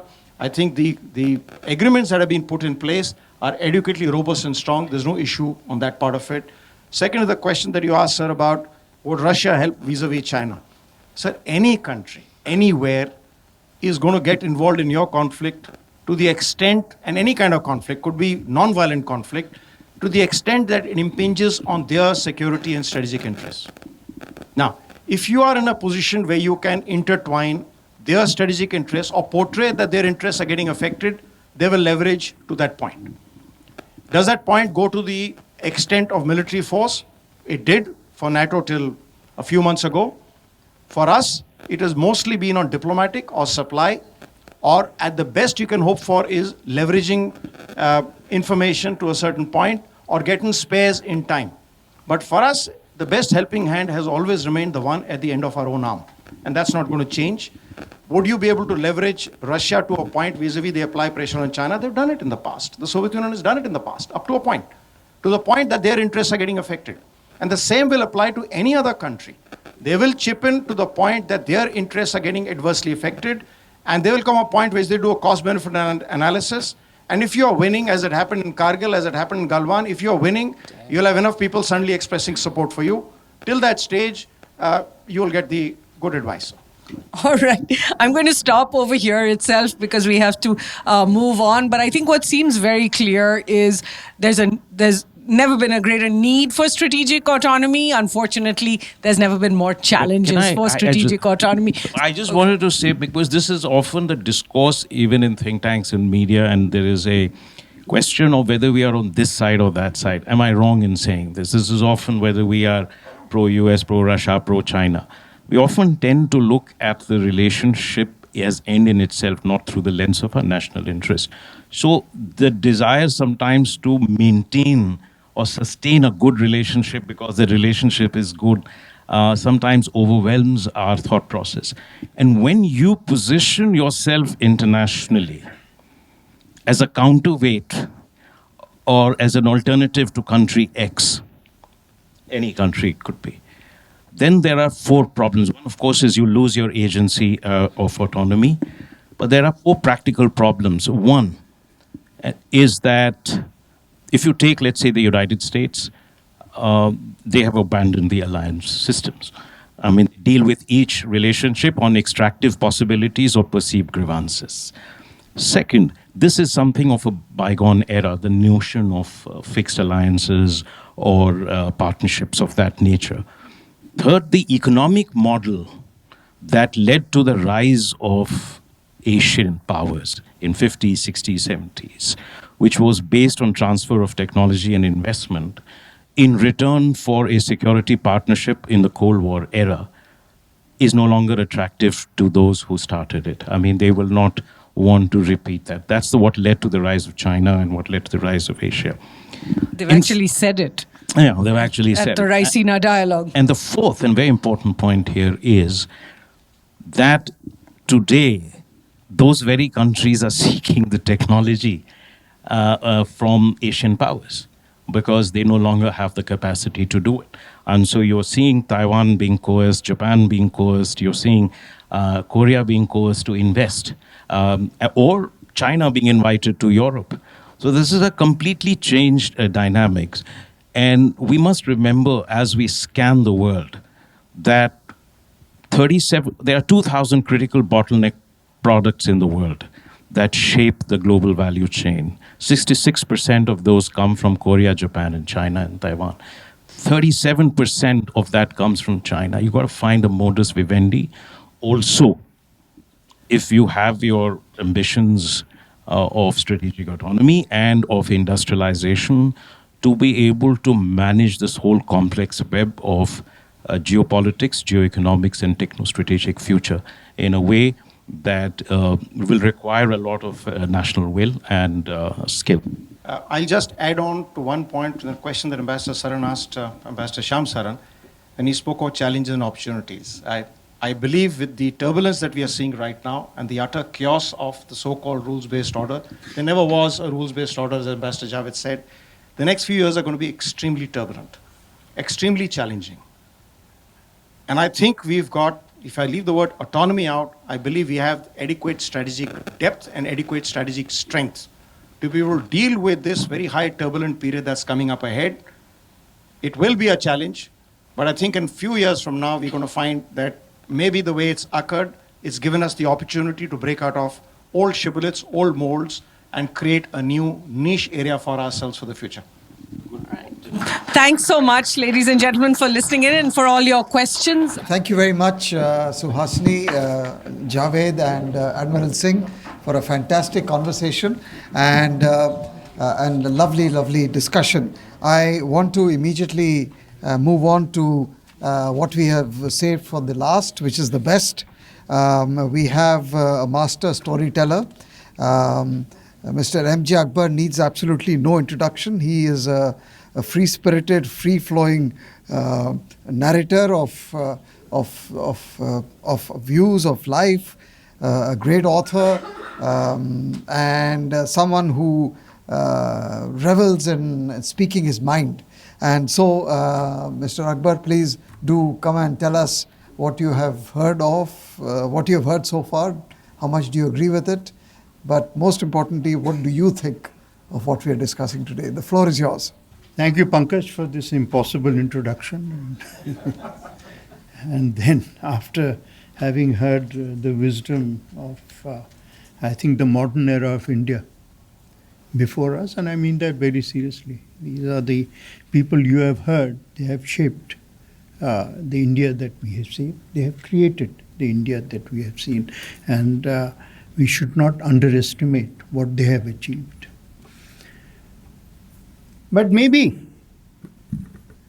in order to take the discussion forward and to avoid the sin of repetition, maybe this evening can persuade us, and what we have heard can persuade us that it's time to change this phrase and upgrade it to India's strategic independence. If for no other reason, to eliminate ambiguity. Because, in my view, independence is going to be the central challenge of the next 40, 50 years. Let me, before I move on to the elephant in the room, which is our relationship with America, as an instance of what I mean, let me also say very clearly that independence and freedom are not synonymous. Many countries are free, but they are not independent. For me, the modern era of history begins with the end of colonialism. We, India and Pakistan, marked the beginning of the end of colonialism, which is our freedom movement, created it.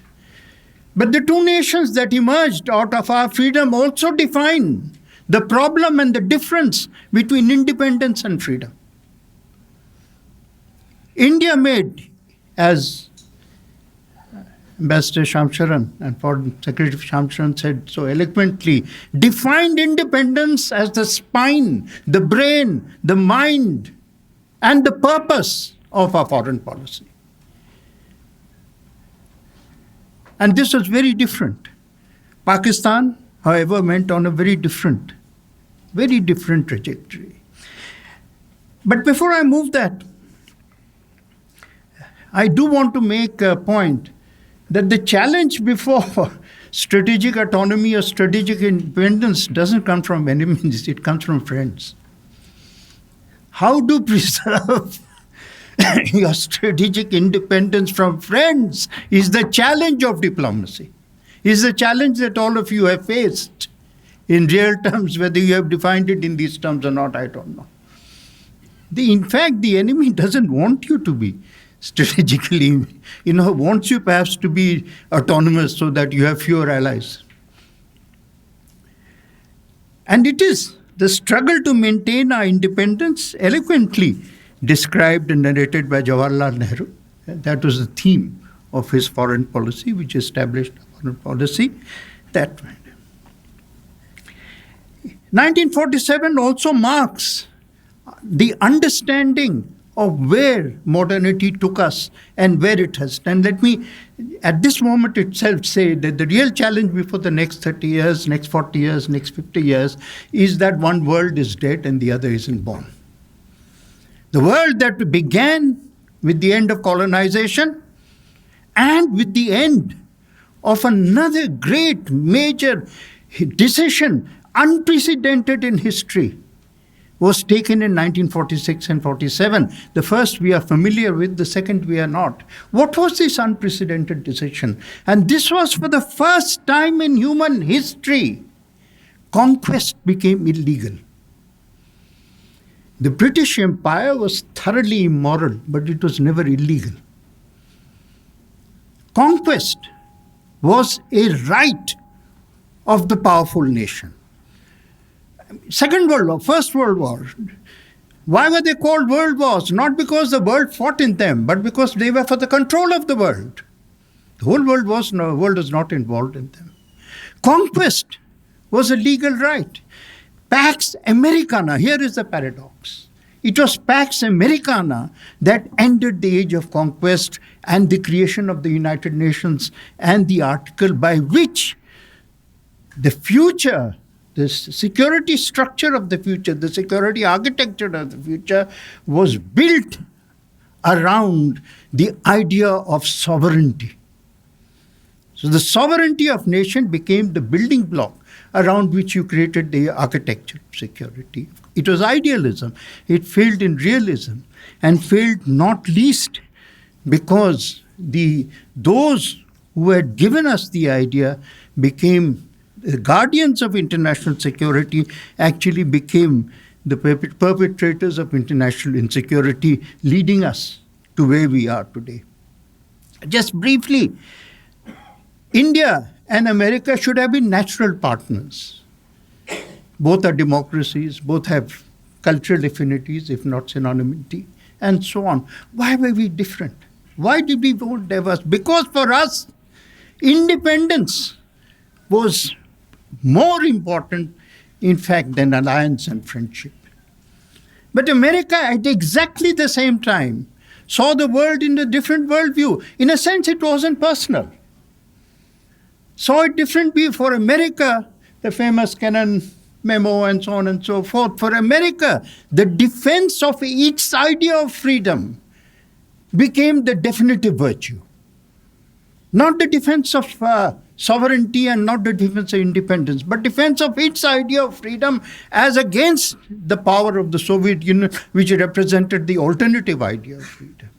Became. And therefore, America could not understand why a nation which believed in democracy should not be a partner of America, an ally of America. And as has been often said, America treats the world as a shopping mall.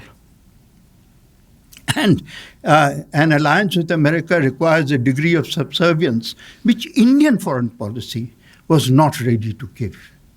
Why was Pakistan, which came at the same time, very easily available, very easily able to provide this subservience? Because Pakistan believed in freedom, not in independence. The Indian freedom movement fought the British for itself and for the world. Not itself, it wanted decolonization. Not just for the subcontinent, for the whole world. Jinnah's movement, which was a very short and brief movement of 5-7 years, Jinnah's movement never sought freedom from the British. It sought freedom from Hindus, which is quite a different paradigm. And from there emerged the idea to protect the nation of Pakistan from the re-encroachment of that space by Hindus. It required subservience to the West.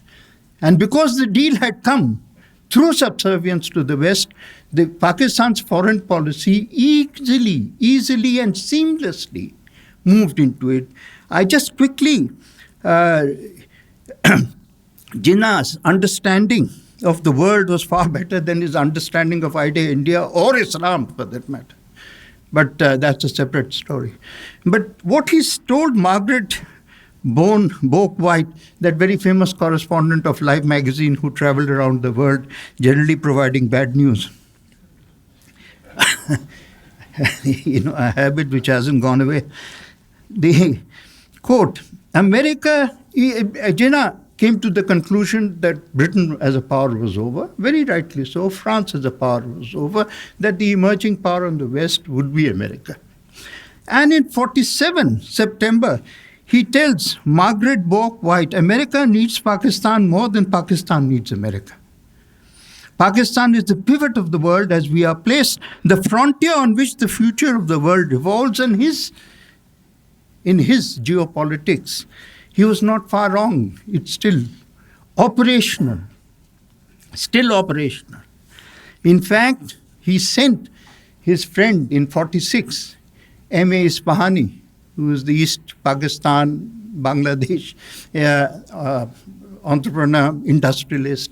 He sent him to America in 46 to check out how Americans could be best wooed. And Ispahani's report to him is very interesting. He said, Americans are easily convinced by sweet language. Just give it to them. The Pakistani ambassador's house in Washington is the house that Ispahani bought till today. And that is what Pakistan still uses. Give them sweet language. Give them basic necessities that they require, including the notional base or the actual base. And then use America for your own security. It is that you would be, I think, a bit surprised to know that even as early as in 1947, Jinnah asked for an aid of $2 billion. It may even surprise you to know that in 1950, after I heard our Venerable Jawaharlal Nehru's lectures during his first visit, when Liaquat Ali Khan came for his first visit to America, Truman sent his own plane to London and went to the airport to pick him up and brought him and gave him all the... From there to 1954 to the Mutual Defense Pact with Pakistan is simply an extension of the same relationship, the same dependence. And in all honesty, if I had to ask myself, sitting, if God forbid, and I thank God I'm not there, if I was in the Pentagon, why would I want a relationship with Admiral Singh, who keeps asking impossibly difficult questions? I much rather have a relationship with Munir, who will do exactly what he wants, but say exactly what I want to hear. So purely from Americans, by all the laws carefully enumerated by Shamsaranji, which is there are no enemies and no friends, Pakistan makes a much more favorable ally for the American interest than India does. India can change that situation, but India will have to accept surveillance. He was in office when I think Chandrasekhar ji tried a very, very minor attempt to give American troops a refueling base. True, sir? That was the end of the Indian Prime Minister. He never recovered from it. That is the strength of India's commitment to independence as an idea.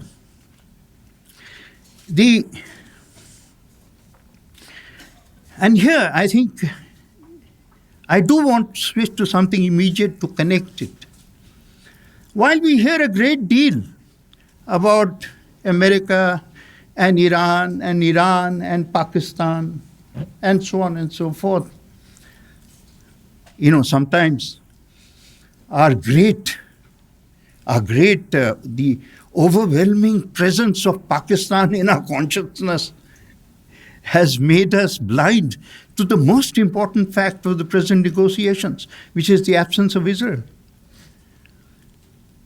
This is the first negotiation in all our careers that you have watched, whether it was Camp David, or whether it was the Oslo Accords, or whether it was the discussions in 1990s. For the first time, Israel is not at the negotiating table. That is yet another story of how the world is in flux and what changes that may or may not happen. But we, from our side, have to continue to understand how do we carry the flag of India's independence through the process of great disorder. Once again, the old bird, the world that was created in 46, and the consensus of 46, which held through Cuba, didn't ever explode into World War.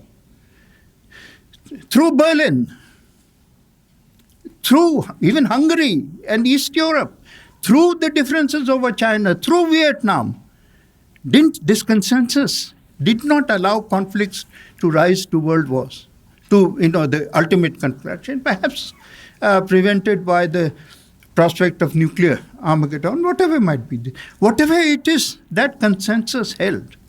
That consensus, my friends, is gone.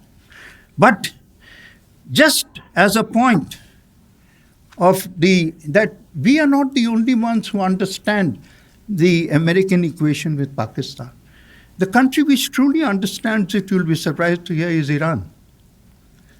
Iran has defined their relationship with India and Pakistan in a very classical Iranian way. And they said certainly to me, that when we have differences with India, we know it is because we have different national interests. Our national interests don't coincide, so it's natural. No two countries will have a great similarity or equality of the same view of that. That's fine. We understand that. We accept it. But when Pakistan differs with us, it is because Americans have given it instructions to do so. And that is why 2 days ago, Ibrahim Azizi, their security chief, just now during the talk says that Pakistan is not a reliable mediator. Not because they have anything against Pakistanis, but they understand the compulsions of Pakistan's foreign policy and of Pakistan, how Pakistan behaves. As I said, it's not personal. And therefore, they know that they have to be far more careful in Islamabad than they might have to be, let us say, in another capital. The greatest danger, sirs, that we faced, of course, the world and America will have to come to terms that the danger of the relationship with Pakistan lies in the foreign policy, but in the weakness of the idea of Pakistan, which is that a nation can be formed on the basis of religion, that Islam can be the basis of faith. There is no instance in the history of Muslims where Islam has been the basis of it. Absolutely no instance. I mean, Islam lives in a mosque. It can't be imprisoned in a nation. And, I keep saying this. The one thing that Muslims who fell victim to that must understand is that God is older than faith. God is older than religion. God created all of us. Right, including Allah created all of us. If He did, then, let's leave the judgment to Him. Don't waste your life in conflicts. But the greatest, just let me end that point, that if Islam had been sufficient as a basis of nationalism, why on earth would there be 22 Arab countries? nations are a political and human formation. They are not a religion. That will be Pakistan's basic. In any case, sirs and ladies and gentlemen, any nation, any people which lives on the banks of the Indus and does not consider the Indus Valley civilization to be part of its reality cannot survive. That's the danger, which does not recognize the Gandhara civilization and Harappa as part of a common. We in India are one nation because we are one people. That point should really never be forgotten, particularly by our political masters. The greatest danger that we face today is the collapse of all the institutions that were created in 46, 47, 48 for the stability and security of a sovereign world order. Briefly, United Nations has gone. Why has United Nations gone? Because the members of the Security Council have been the biggest perpetrators of insecurity. They have abandoned their sense of responsibility. The institutions, the World Bank, so on and so forth, they've all become comparatively meaningless.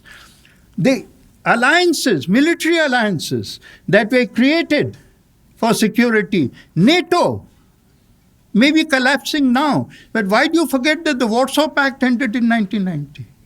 Once Warsaw Pact was gone, NATO was only a matter of time. So this end of consensus, this and has led to a new kind of warfare. The 20th century was defined by world wars, as I said, because they were the wars not fought by the world, but for the world. We have now moved on to the worldwide war. Different wars triggered by different causes, fires searching each other for a common bonfire. Don't think of Ukraine as a land war. Think of it as Admiral Singh's war, because it began in Crimea. It did not begin in Donetsk. And in 2015, when it began in Crimea, not one person in Washington said boo. Why would Putin not take advantage? How far is Crimea from Chechnya? Delhi and Gurgaon. Chechnya from Caucasus. Caucasus to Syria. Syria to Palestine. Palestine to Iran. Iran to Yemen. This is the war of the 5 seas searching for a 6th sea. Mediterranean, Caspian, Black, Red, Arabian, searching for the Indian Ocean. And if the Indian Navy is in patrol near Aden, it is for a very, very wise cause. The great problem of our foreign policy, in which I know I'll be driven out of this room for saying so, but I'll have to take the risk, in which at least some generations of bureaucrats have been complicit, is that we have treated our security as an exercise in what the British defined as masterly inactivity. This term was used by the British Foreign Secretary when Russians entered Khiva. The British Empire used it, that the answer is masterly inactivity. Right? That has defined much of our foreign policy, and I'm happy. Much of our security policy. And I'm happy that this is now changing. I don't know to what degree, with what speed, and with what relevance. But I do know that it is changing, and I can only say that, thank you, yeah, much needed. I think before I'm thrown out of here, the glass of water is a big hint. Before I'm thrown out of here, may I leave just one thought with you? When does a century begin? A century doesn't begin with the calendar. A century begins with the event that defines the century. The 20th century began in 1914, or probably in 1918, because between 1914 and 1918, as with all wars are really defined by the law of unintended consequences. Even this brief war of 3 weeks began with regime change and has ended with many things, but it ended with the collapse of the credibility of the US defense industry. So when you said that we have only 10%, I was very relieved. Overpriced and underperforming. And so maybe it began 1918, and so on and so forth. The 21st century began in 1979. Think about it. There are any number of reasons.